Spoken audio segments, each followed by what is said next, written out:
Hello guys, আসসালামু আলাইকুম। আমরা এখন চলে এসেছি একটা নতুন শোরুমের ভিতরে। দেখতে পাচ্ছেন শোরুমটা আজকে উদ্বোধন হয়েছে। তার মধ্যে কিছু রয়েছে ফুড আইটেম। ফুড আইটেম গুলো দেখাও কত। ফুড আইটেম গুলো এখানে এই যে তারপর রয়েছে কিছু, এই যে এখানে কি এগুলো কি স্মোক স্মোক স্মোক এখানে কিছু তামাক জাতীয় হ্যাঁ। আপনার নেশা। তারপরে রয়েছে তাবাকো তারপর আপনার যে ফ্যান জাতীয় কিছু দ্রব্য পেয়ে যাবেন, ইলেকট্রিক। এই ফ্যানও কি বিক্রি করেন? এই যে ফ্যান, এই যে ফ্যান, আরে সব মেয়েদের জন্য। না, তোমার সব ধরে ধরে গোয়া মারতে হবে তুমি এই যে দেখো, এটা মেয়েদের জন্য বেস্ট হবে। এটা আমরা আরে থো বন্ধ কর। এটা হচ্ছে লোকেশন দিয়ে দিতে হবে। পাঁচটা মনে এটা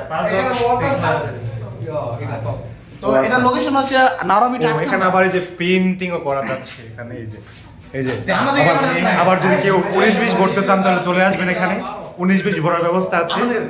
তো এটা লোকেশন হচ্ছে নারাবিটা আটখামার মধ্যে। তো পাপু তো বুঝে দিয়েছো। এই যে এখানে কি চাচ্ছু নতুন দোকান দিয়েছেন, কিছু হ্যাঁ, আমি বলেন? নতুন দোকান দিয়েছি কিছু বলেন। 8 নম্বর মোড়ে। হ্যাঁ হ্যাঁ তারা এসেছে আমার দোকান দখল করতে। এখন দেখা যাক কি করে, কতটুকু যায়। ও আচ্ছা আচ্ছা ঠিক আছে, তো চলুন আমরা সামনের দিকে আগে। ও এটা ভিজিতে হ্যাঁ,